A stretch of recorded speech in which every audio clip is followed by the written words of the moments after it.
Hey, it's your guy Tyrrell back with the interviews. In today's video, we're going to break down how Mikel Arteta's tactics shut down Manchester City to help Arsenal advance to the FA Cup final. When we break down the game, when we do look at the board, we have Arsenal once again in that 3-4-1-2 that eventually did shift into a 5-4-1 without the ball against Manchester City's 4-3-3. So when we break down this game, we have to assess how Arsenal approached the game without the ball, how they were able to disrupt Manchester City from creating chances, and what avenues they took to create chances to win the game. First, we'll look at Arsenal's shape. Like I said, without the ball, they dropped off into a 5-4-1. Similar to what they did against Liverpool, they were looking to press from the front with Aubameyang and Pepe ahead of Garcia and Laporte, but also blocking off the passing lanes into Mendy and Kyle Walker. Lacazette performed a similar role to what we saw him do against Fabinho. This time he was sitting on Gundogan,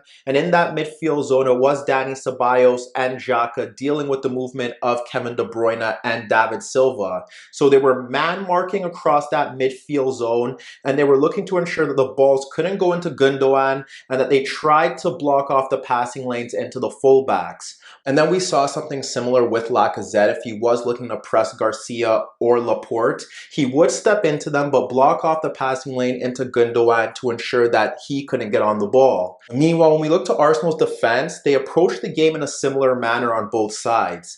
If City could get the ball beyond Aubameyang and Pepe to Walker and Mendy, then we would see Maitland-Niles or Bellerin stepping out into their path and then having those wider center backs in Mustafi and Tierney shift across to Mahrez or Sterling.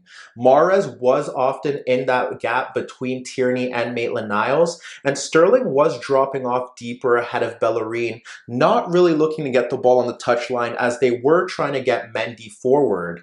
So City did experience issues with that Arsenal press, and there were even times where we saw De Bruyne dropping off deeper into that midfield zone, but he was closed down by Xhaka, and we saw Bellerin tracking the movement of Sterling shifting into his own half. So as you can see, once again, Arsenal were very organized and disciplined without the ball. If we look to one example, we see Laporte sliding the ball across Pepe into Mendy. That pulls out Bellerin, and what you end up seeing is that when Sterling receives the ball, you have Ceballos dropping off a bit deeper and Mustafi stepping forward.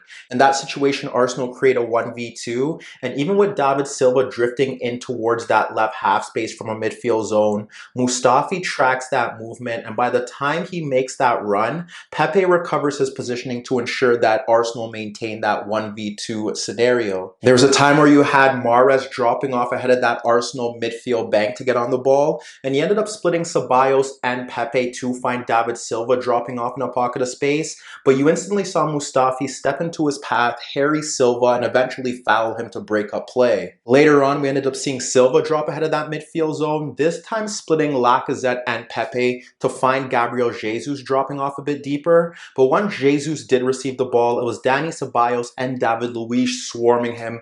There was also a time where he ended up seeing Laporte on the ball, ahead of Pepe blocking off the passing lane into Mendy, and Ceballos blocking off the passing lane into Silva. He was able to split both to find Sterling dropping off of Bellerin, but what you ended up seeing there was that Bellerin shifted out into the path of Mendy, who was pushing forward, and Sterling was swarmed by Mustafi and Ceballos, and eventually he was also dispossessed. And when we look to one final example, we end up seeing Laporte slide the ball out to Sterling, who shifted out to the touchline for the first time. That drags out Bellerin, and we end up seeing Pepe dropping off a bit deeper. But what Sterling does here is he drops the ball back to Silva, who gets some space away from Ceballos, and Silva ends up playing a reverse pass between Pepe and Ceballos for Sterling running off of Bellerin. That pulls out Mustafi, and we even see Bellerin recovering his movement. But when Sterling pulls the ball back with those two Arsenal players applying pressure, David Luiz is able to clear it away from danger, as Arsenal still had a 4v1 in that zone with only Gabriel Jesus attacking the ball. And on top of Arsenal's great work rate when they dropped off into that 5-4-1, when they pressed, they also forced City into mistakes. We look to one example in particular where you have Aubameyang applying pressure to Garcia, and then he ended up stepping out into the path of Ederson but blocking off the passing lane into Garcia as well. So Ederson ends up up playing the ball into the path of De Bruyne, who is dropping off a bit deeper. But you end up seeing Xhaka step into that path, and the ball falls to Aubameyang ahead of Ederson. And rather than shooting, he tries to play the cutback beyond Kevin De Bruyne into the path of Xhaka and Pepe. Both players hesitate, and Gundogan is able to clear those lines. So to sum things up shortly, Arsenal once again had a very positive first half without the ball, but going forward, they did have some nervy moments, specifically down that right-hand side, where Mustafi, Ceballos, and Bellerin were all guilty of conceding possession due to some City pressure. Nevertheless, they were much better going forward here, and that was down to the work rate of their front three. When you look to some of the chances that City created, a lot of it stemmed through Aubameyang finding space beyond Kyle Walker, who was often advanced.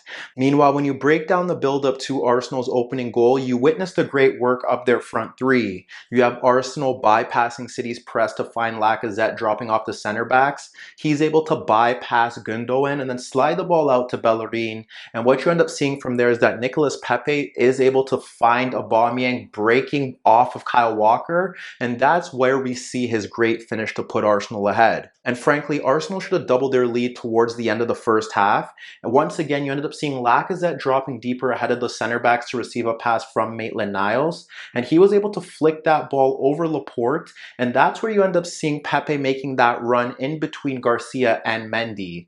Lacazette does play a good pass into Pepe, but he's unable to control it. But they're still able to break forward as he slides in Bellerin. The problem here is that once again, you end up seeing Aubameyang peeling off that space beyond Walker, but Bellerin's cross is lofted upwards, and it allows Walker time to recover his positioning and clear the ball for a corner. So following Arsenal's positive start to the game, we were expecting some second half adjustments from Guardiola, and ultimately those adjustments did lead to City getting back into the game.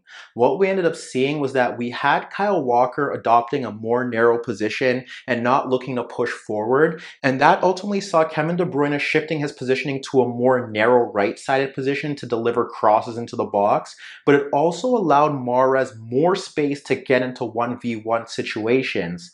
The other adjustment that we ended up seeing from Guardiola was that Sterling started to drift laterally from that left side of the pitch, and we obviously thought that that would create space for Mendy to push forward and offer more of an attacking threat. But the other issue that Arsenal encountered was that with Sterling drifting laterally into that midfield zone, it created a 4v3 situation and ultimately overloaded Arsenal's midfield. Nevertheless, it was the overloads that caused Arsenal more issues, and that also combined with De Bruyne's movement into that right narrow position. When we look to one example, you have Sterling dropping off a bit deeper into that midfield zone, and Ceballos picks him up, and that forces Xhaka to step into the path of Silva. Laporte steps forward, and he ends up splitting Lacazette and Xhaka to find Kevin De Bruyne free in that right side area. What you end up seeing is that neither Aubameyang drops off or Tierney steps forward, and De Bruyne is able to slide the ball out to Mahrez, who goes 1v1 with Maitland-Niles, and that forces Martinez into a key save. When we look to another example, this time we highlight Sterling dropping off deeper, but no one picking him up. So you have Arsenal's midfield trio closing down their markers, and we end up seeing Garcia finding Sterling between the lines, and he ends up playing it back into the path of Gundogan, who is running off of Lacazette. Guardiola's adjustment by bringing Sterling into those zones did bring City back into the game, but ultimately Arsenal could have coped with that. They could have had Mustafi or Tierney step tight to Sterling to ensure that he couldn't get the ball freely. There was one example in particular where Mustafi actually did step forward and it forced Sterling backwards. Or even if you don't have those two players step into him, you can have a midfielder pick him up and then shift off his marker into the path of Mustafi or Tierney. If they didn't want to go down that route, what they could have ended up doing was have Aubameyang drop off deeper into that midfield zone, because in the second half he was caught a bit higher stepping towards Kyle Walker, but Walker kept a narrow deep position and wasn't looking to break forward. So that left Arsenal's midfield bank disjointed, and it also created space for De Bruyne to drift into to pull out Xhaka or receive the ball freely. They didn't want David Luiz to step out of position, and frankly they could have had one of the center backs pushing forward, because even if one of them do, they still have 2v1 against Gabriel Jesus, and that ensures that City don't have that overload in that central area. When you look to Arsenal from an offensive standpoint, they were playing on the counter, trying to get balls in beyond Walker into the path of Aubameyang. When they did, he did a very good job of holding it up, and he did get support from Maitland-Niles, who was constantly bombing beyond Mahrez to get into the final third. But when Maitland-Niles was positioned in those areas, his final pass or his cross was often mishit, and that ultimately led to squandered opportunities. But to no surprise, Arsenal were able to kill off the game from that zone, and it stemmed through great hold-up play from Pepe as Arsenal broke into that space beyond Walker, and he was able to drop the ball off to Tierney, who located Aubameyang making a run in between Walker and Garcia to break free on goal and put Arsenal 2-0 up to kill off the game. But as you can see, once again, this was a great tactical performance from Mikel Arteta.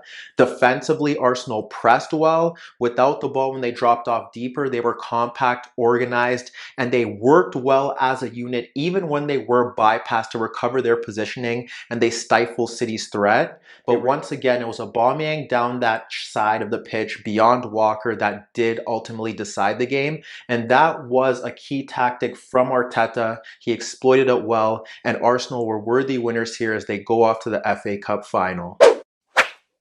Hi everybody, thanks for watching, and subscribe here for your latest tactical analysis and daily commentary on the InnerViews show. And if that wasn't enough, don't forget you could find more organic, unfiltered soccer/football analysis on the InnerViews podcast, the best soccer/football podcast in the world, available on iTunes, Spotify, iHeartRadio, Spreaker, and any Android apps on your Android devices.